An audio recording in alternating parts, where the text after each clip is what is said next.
नमस्कार, स्वागत है आप सभी का डीडी पॉडकास्ट में। मैं हूं आपके साथ मनीष बाजपेयी। दरअसल ये पॉडकास्ट एक ऐसी जगह से हो रहा है, एक ऐसे समय पर हो रहा है, एक ऐसा वक्त है जो हर सनातनी के लिए गर्व करने का विषय है। विश्व का सबसे बड़ा मानव समागम हो रहा है और इसके नाम न जाने कितने कीर्तिमान दर्ज हैं और न जाने कितने कीर्तिमान भविष्य में दर्ज होंगे। न जाने कितनी सूक्ष्म शक्तियां इस वक्त यहाँ पर उपस्थित हैं, न जाने कितनी देव शक्तियों का आगमन हो रहा है। भौतिक दृष्टिकोण से बात करें तो भी ये बात चरितार्थ होती है और आध्यात्मिक दृष्टिकोण से अगर हम इसका जिक्र करते हैं तो भी ये बात चरितार्थ होती है।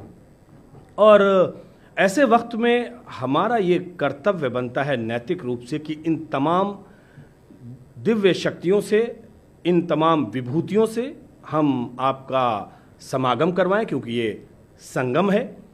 और न केवल हम उनके विचार सुने बल्कि हम अपने जीवन में भी उनके कृतित्व को, उनके व्यक्तित्व से कुछ प्रेरणा लेकर अपने जीवन को थोड़ा बदलने की कोशिश करें। और ऐसी ही श्रृंखला में आज इस वक्त हमारे साथ उपस्थित हैं करौली शंकर गुरु महाराज जी, जिनका नाम मुझे लगता है कि बहुत से लोग परिचित हैं और बहुत सारे लोग उनके शिष्य हैं, बहुत सारे लोग उन्हें बहुत मानते हैं, जानते हैं। आपका बहुत बहुत स्वागत है। धन्यवाद बाजपेयी जी। ये महाकुंभ की व्याख्याएं अनंत हैं, इसका क्षितिज बहुत व्यापक है। तो इस व्यापक क्षितिज को, या यूं हम कहेंगे इस पूरे के पूरे सागर को गागर में भरने की जिम्मेदारी हम आपको दे रहे हैं। आप निभाएं, कैसे निभाते हैं? बहुत बहुत धन्यवाद आपको कि आपने अपने मंच पर स्थान दिया। दूरदर्शन को बहुत बहुत धन्यवाद। आपका प्रश्न बहुत सुंदर प्रश्न है और इसका उत्तर सबके हृदय में है, बाहर कुछ भी नहीं है। कुंभ का अर्थ ही है कि वह खाली स्थान जो खाली रहे, भरे नहीं, अपने को खाली कर देना है। इस महाकुंभ का अर्थ ही यही है कि इस महाकुंभ में जितने भी यहाँ विभूतियाँ उपस्थित हैं उनके पास आए तो अपना घड़ा बिल्कुल खाली लेकर आए, एकदम खाली। अगर पहले से कुछ भरा हुआ है तो यहाँ से जो जाएगा वो आपके लायक नहीं होगा, मिश्रित हो जाएगा।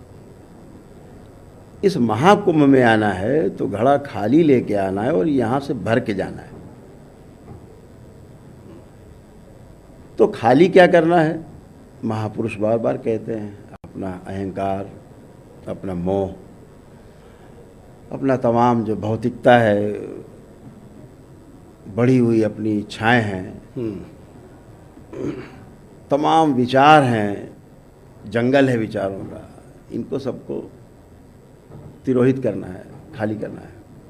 फिर भरा क्या जाएगा उसमें?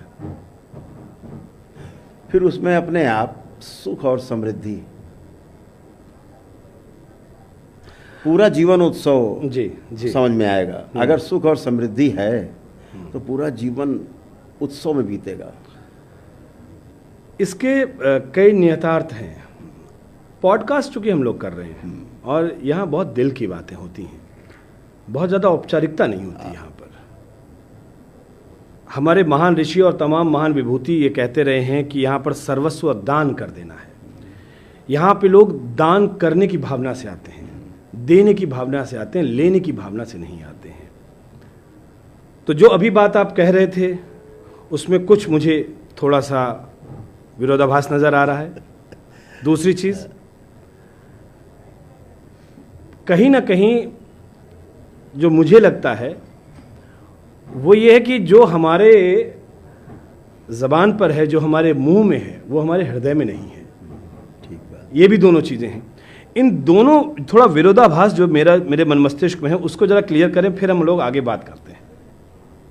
वाजपेयी जी, दो चीज़ें हैं इस संसार में जिन्हें हम ज्ञान चर्चा में लाते हैं, बात करते हैं आपके साथ। या तो मेरे पास सूचना है, दूसरों के द्वारा आई है, महापुरुषों के द्वारा आई है, हमारे संस्कारों में मेरे परिवार से आई है, अथवा ये मेरे स्वयं के अनुभव से आई है, जिसे हम ज्ञान कहते हैं। तो दो तरह की चीज़ें मेरे पास उपलब्ध हैं, हर व्यक्ति के पास उपलब्ध है। या तो उसके पास सूचना है, इन्फॉर्मेशन है, या उसके पास नॉलेज है, अपना स्वयं का एक्सपीरियंस किया हुआ, अनुभव किया हुआ उसका ज्ञान है।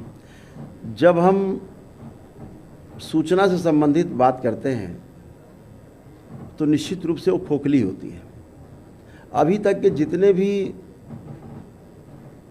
पीछे तमाम महापुरुषों की बातें होती हैं, ज़्यादातर बातें सूचना पर आधारित होती हैं। इस ग्रंथ का आधार है, उस ग्रंथ का आधार है। सबसे बड़ा ग्रंथ ये स्वयं शरीर है, हमारा मन है, हमारा जीवन है। अगर इसका अनुभव हो गया है, इसको हमने पढ़ लिया है ठीक से, तो सूचना इसलिए पहले से उपलब्ध है कि हम उसको टैली कर लें बाद में कि जो मैंने जाना है ये पुस्तक में है क्या। ठीक बात है। वो माइलस्टोन है।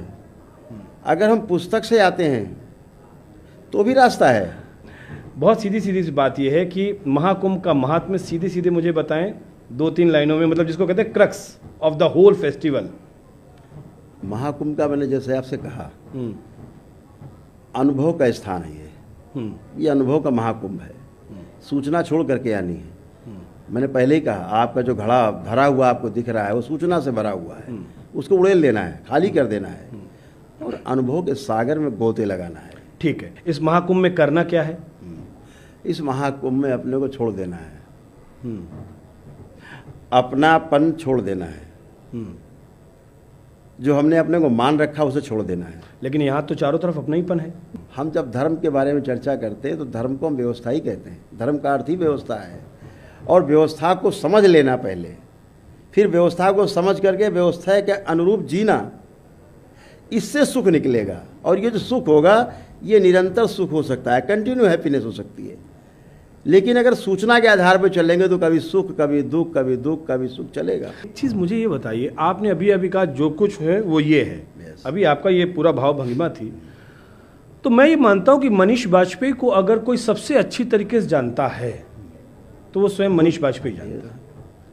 मनीष बाजपेयी की जो समस्या है उसका समाधान स्वयं मनीष बाजपेयी ही करेंगे। बिल्कुल यही है। और मनीष बाजपेयी कितने पुण्य आत्मा है, कितने पापात्मा है, ये भी मनीष बाजपेयी जानते हैं। तो जहां पर समस्या है समाधान तो वहीं पर निहित है। तो ऐसे में हम बाबा, डेरा, गुरु, साष्टांग दंडवत होना, कहां चक्कर में पड़े रहते हैं। व्यक्ति को स्वयं को भूल के दूसरे के दरवाजे पर मत्था टेक रहा है और वो स्वयं को भूला बैठा है। अभी आप ही ने कहा, तो वो जो स्वयं की अनुभूति है तो वो तो व्यक्ति को स्वयं करना होगा ना। आपने अपने प्रश्न में उत्तर दे दिया। हाँ, तो वही तो कह रहा हूं, जहां प्रश्न वहां समाधान। दरबार कहता है कि जहां समाधान है वहीं प्रश्न खड़ा होता है। समाधान पहले से उपलब्ध है क्योंकि व्यक्ति सुखी रहना ही चाहता है, ये समाधान है। प्रश्न खड़ा होता है कि जी नहीं पा रहा है बाद में वो। इसीलिए गुरु परंपराएं हैं, इसीलिए ऋषि मुनि हैं, इसीलिए वो अनुभव करके बैठे हुए लोग हैं कि आपको रास्ता दिखा सकते हैं सूचना के रूप में। तो मुझे हर व्यक्ति दिखाई देता है कि यह व्यक्ति सुखी रहना चाहता है, ये पागल आदमी स्वस्थ रहना चाहता है, ये बीमार आदमी भी सुखी और स्वस्थ रहना चाहता है। ये उसका संकल्प है। उसका यही संकल्प अगर पूरा हो जाए, ईश्वर के से जुड़ करके, उस महान ऊर्जा से जुड़ करके पूरा हो जाता है संकल्प, उसकी प्रार्थना पूरी हो जाती है। और जैसा आपने कहा कि स्वयं से ज़्यादा कोई नहीं जानता, कोई नहीं जानता, तो उसका संकल्प इसीलिए पूरा होता है, स्वयं का किया गया, क्योंकि उसको अपने बारे में पूरा पूरा पता है। दूसरा व्यक्ति उसके लिए प्रार्थना करता, कुछ छूट जाता है। आप यहाँ पर आए हैं महाकुंभ में, और महाकुंभ में क्या कार्यक्रम है और महाकुंभ से आप क्या संदेश देना चाहते हैं, और करौली धाम का जो भी आप अपना आपका जो भी दिव्य शक्तियाँ जो भी आप अर्जित करके बैठे हुए हैं उनका क्या संदेश है, और लोगों के यहाँ से कैसे, समाज को आप कैसे यहाँ पे एक मार्गदर्शन देना चाहते हैं। दरबार का अपना अनुसंधान है जी। पिछले अनुसंधान तो अगर सूक्ष्म रूप से कहेंगे तो बहुत लंबा अनुसंधान है, वो हजारों वर्ष का, लेकिन अगर हम अपने जीवन काल की बात करें तो 40 वर्ष का अनुसंधान है, जो हमें पीछे हमारे परम पूज्य, हमारे पूर्ण गुरु पंडित श्री राधारमण जी मिश्र, हमारे जो परम पूज्य गुरुदेव थे, उनसे प्राप्त हुआ, हमारी गुरु माता से प्राप्त हुआ। उसको हमने आगे बढ़ाया परंपरा में। उस परंपरा में आगे बढ़ाने से अनुसंधान जो हमें पीछे से मिला परंपरा में, वो हमने उसको और आगे बढ़ाया, दरबार ने बढ़ाया, मिल के बढ़ाया। तो आज हम इस निष्कर्ष से पहुँचे हैं कि मनुष्य को जो चाहता है सुख, वो क्षण में प्राप्त हो सकता है। और वो क्षण में प्राप्त करने की विधि बहुत सरल है, वैदिक है। कैसे? अगर जो दरबार ने अनुसंधान किया है, एक दिवसीय वैदिक प्रक्रिया का पालन करता है व्यक्ति, अपने परिवार के जिन सदस्यों का संकल्प लेके करता है, वह परिवार के सभी लोग 400 प्रकार के मानसिक और शारीरिक व्याधियों से एक दिन में मुक्ति पाते हैं। और वह वैदिक प्रक्रिया जब हम अपनाते हैं तो हमारे पितरों की मुक्ति होती है। पितरों की मुक्ति के साथ साथ पितृ स्मृतियाँ जो रह जाती हैं, रोग और कष्टों की, उनकी मृत्यु के समय की, वह पितृ स्मृतियाँ भी नष्ट होती हैं। बिना पितृ स्मृतियाँ नष्ट हुए, बिना अपनी स्वयं की स्मृतियाँ पुरानी नष्ट हुई, हम रोगों कष्टों से, समस्याओं से मुक्ति नहीं पा सकते। और ये एक दिन में संभव है। दरबार दिन भर करता है, रोज करता है। क्या यहाँ पर ऐसा कोई अनुसंधान या यहाँ पर ऐसा कोई कार्यक्रम या यहाँ पर ऐसा कोई विशेष आयोजन करने वाले जिससे यहाँ पर जो लोग आ रहे हैं वो सीधे आपसे मिल सकें? हाँ। आपके दरबार में पहुँच सकें और उनको जो दिक्कतें और तकलीफ है उनसे आप कहीं ना कहीं उनको आप थोड़ा मुक्त कर सकें? 16 तारीख से यहाँ शुरू हो जाएगा। अच्छा, और आप यहाँ पे लगातार उपस्थित रहेंगे? यहाँ पर उपस्थित है। और ये आयोजन बहुत प्रेम से किया जाता है, स्वयं व्यक्त करता है, अपनी आस्था, विश्वास और श्रद्धा के आधार पर करता है, और अपने ही द्वारा किए गए प्रार्थना और संकल्प से अपने ही कष्टों और समस्याओं से एक दिन में मुक्ति पाता है। अब आप समझ के देखिए, आदमी को डिप्रेशन है, एंजाइटी डिसऑर्डर है, बाइपोलर डिसऑर्डर है, ओसीडी है, ऑब्सेसिव कंपल्सिव डिसऑर्डर है, ये रोग इस तरह सिजोफ्रेनिक है, लोग अभी आपने जैसे नाम लिया भूत प्रेत, तो ये सब समस्याएं मानसिक हैं। और ये सब मानसिक समस्या एक दिन में समाप्त हो जाती है, आपके ही प्रार्थना संकल्प से समाप्त हो जाती है। इसका कोई इलाज नहीं है। जिंदगी भर आदमी दवा खाता रहता है, बचने का उपाय नहीं है।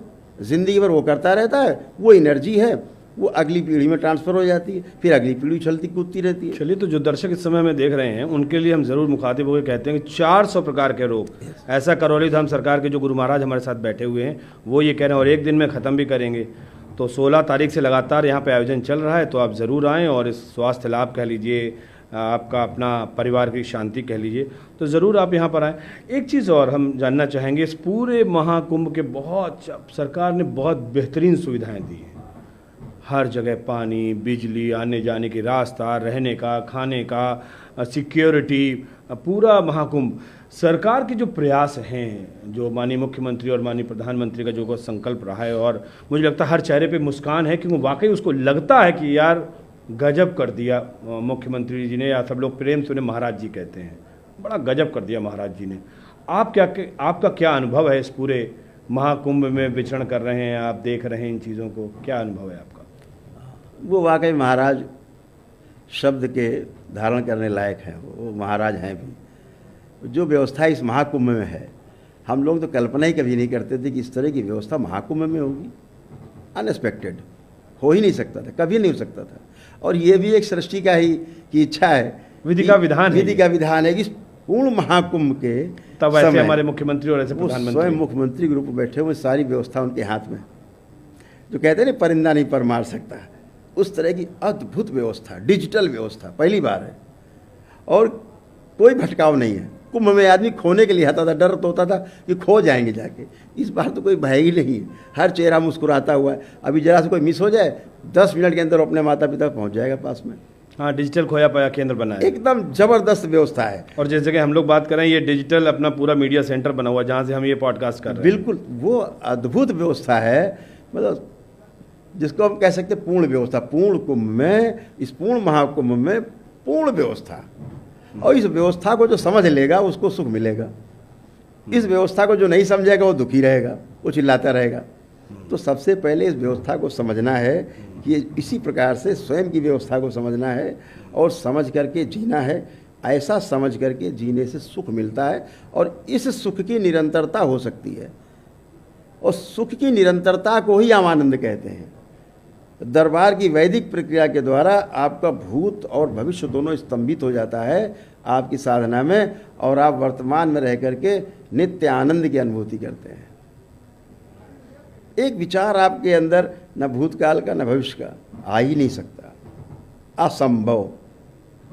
और ये व्यक्ति अपने ही प्रार्थना संकल्प से कर लेता है, क्योंकि एक सही ऊर्जा से जुड़ा होता है। भगवान भोलेनाथ और माता कामाख्या की जो शक्ति है, माँ की शक्ति है, वो शिव और शक्ति जो है एक साथ होने के कारण पूर्ण गुरु की उपस्थिति है दरबार में बाबा माँ के रूप में। इसलिए रोगों और कष्टों से, समस्याओं से मुक्ति अपने ही प्रार्थना और संकल्प से तत्काल संभव है, तत्क्षण संभव है। अब आदमी कहता है कि भाई तलाक हमें लेना है। अब तलाक तो कोई लेना नहीं चाहता। हम लोग पीछे देखते हैं, जब सूक्ष्म दृष्टि में दरबार दिखाता है नहीं तो दोनों अच्छे हैं, तलाक लेना ही नहीं चाहते।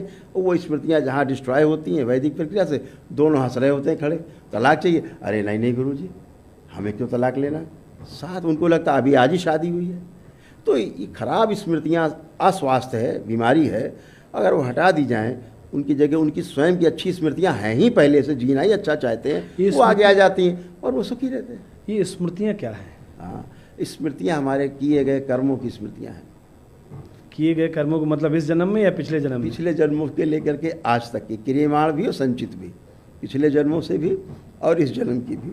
और यह हमारी जो स्मृतियाँ हैं। क्या आप पूर्व जन्म का आभास देते कि हम पिछले जन्म में क्या थे? आपको आपकी सभी को आभास रहता है, सबको आभास रहता है।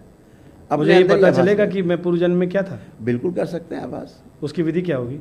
अब स्वयं को जानने के लिए वैदिक प्रक्रिया में उतरिए, गुरु की शरण में जाइए, पूर्ण गुरु की, आप समझ सकते हैं क्या है। ये तो बहुत सिंपल काम है स्वयं को समझना, क्योंकि स्वयं को समझना बहुत जितना सरल है उतना सरल कुछ भी नहीं। दूसरे को जानना बड़ा कठिन काम है। चलिए, वैसे हमारे जो तमाम दर्शक इस समय मुखातिब हैं और जो हमें देख रहे हैं, ये ज़रूर हम भी कहेंगे कि आस्था के आगे तर्क रहते नहीं हैं। अगर मानो तो मैं गंगा माँ हूँ और ना मानो तो मैं पानी। बहुत बुद्धिमान लोग तर्क करते हैं और तर्क करना भी चाहिए। तर्क से कहते हैं कि कहीं ना कहीं वो जब वो मथते हैं ना, मंदराचल जब मथा गया तो उसमें 14 अमृत निकले। और जब आप दूध को उसको मथते हैं तो उसमें मक्खन और घी निकलता है। तो मथना तो चाहिए, लेकिन तर्क होना चाहिए, कुतर्क नहीं होना चाहिए। तर्क समझने के लिए तर्क की आवश्यकता पड़ती है, बिना तर्क के आप समझ भी नहीं सकते। हाँ। तो तर्क समझने के लिए है। अगर हम समझना नहीं चाहते तो उसे कुतर्क कहते हैं। लेकिन महाराज जी, अनुभूति तो हम भी करना चाहते हैं। वो सब करना चाहते हैं, हर व्यक्ति करना चाहता है। मतलब मुझे अनुभूति, जब तक मैं अनुभूति नहीं करूँगा तब तक कहते हैं ना, व्यक्ति नतमस्तक नहीं होता। हाँ, वो तो होता है।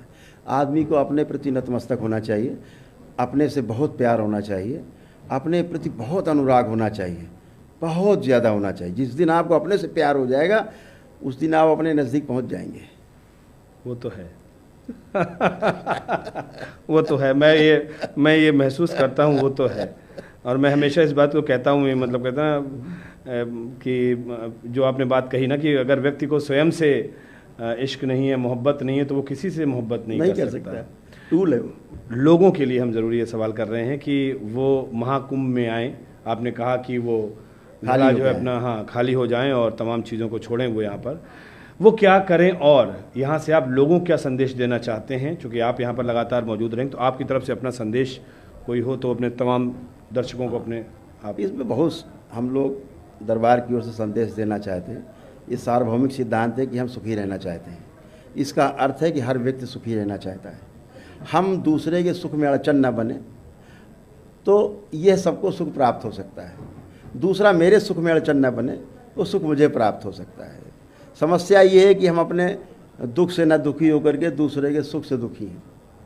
तो हमें तो गुरु से शिक्षा मिली, वही सबको हम कहना चाहते हैं। ज़्यादा शास्त्र, वेद, पुराण, ज़्यादा सूचनाओं में जाने की आवश्यकता नहीं है।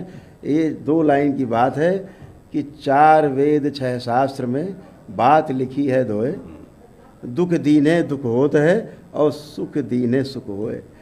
इतनी बात को ग्रहण कर लेना है, सुखी रहना है और सुखी रहने देना है। और ये जो सिद्धांत है कि जियो और जीने दो, बिल्कुल गलत है।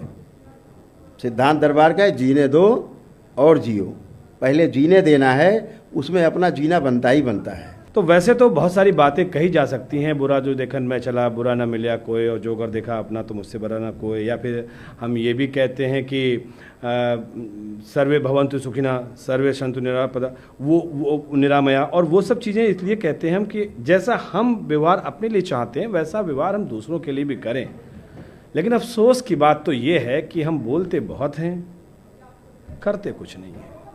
प्रवचन बहुत अच्छा हम देते हैं, व्यक्तित्व अपना जो है उस तरीके से आचरण नहीं ढाल पाते हैं। सोचना इस महाकुंभ में ये है कि हम अपने आचरण को सुधारें, हम अपने आप को मनसः वाचः कर्मणा तीनों तरीके से पवित्र करें और इस महाकुंभ की पुण्य भूमि में आकर अपने समस्त जो मनसः वाचा कर्मणा जिसकी हम बात कर रहे हैं, उनमें जो कहते हैं ना कि जो भी पाप कर्म हैं, जो बुरे थॉट्स हैं, उनको यहाँ पे तिरोहित कर दें और एक अच्छे जीवन की शुरुआत करें। महाराज जी, बहुत बहुत धन्यवाद आपका। और निश्चित तौर पर आप जैसी महान विभूतियों के साथ बैठना और उनके साथ ये वार्तालाप में शामिल होना गौरव का क्षण भी होता है और आनंद की अनुभूति भी होती है। बहुत बहुत शुक्रिया आपका, आप हमारे पास यहाँ तक आए। बहुत बहुत धन्यवाद आपने आमंत्रित किया, बहुत धन्यवाद। तो चलिए, फिलहाल हम तो यही कहेंगे, इतनी अच्छी व्यवस्थाएं हैं सरकार की तरफ से, इतने सारे प्रयास हैं, हरित कुंभ है, डिजिटल कुंभ है, दिव्य कुंभ है, भव्य कुंभ है, स्वच्छ कुंभ है, सुरक्षित कुंभ है और सुव्यवस्थित कुंभ है। तो कुंभ के इतने सारे प्रतिमान गढ़े गए हैं। आइए तो सही इस कुंभ में, इस महाकुंभ में जब आप आएंगे तो वाकई आपको अपने सनातनी होने पर न केवल गर्व की अनुभूति होगी, बल्कि आप खुद अपने आप को गौरवान्वित महसूस करेंगे कि आप इस महाकुंभ के साक्षी बन रहे हैं और आप आने वाले पीढ़ियों को भी बताएंगे कि हम महाकुंभ 2025 में गए थे। तो फिलहाल आप सभी दर्शकों का बहुत बहुत शुक्रिया।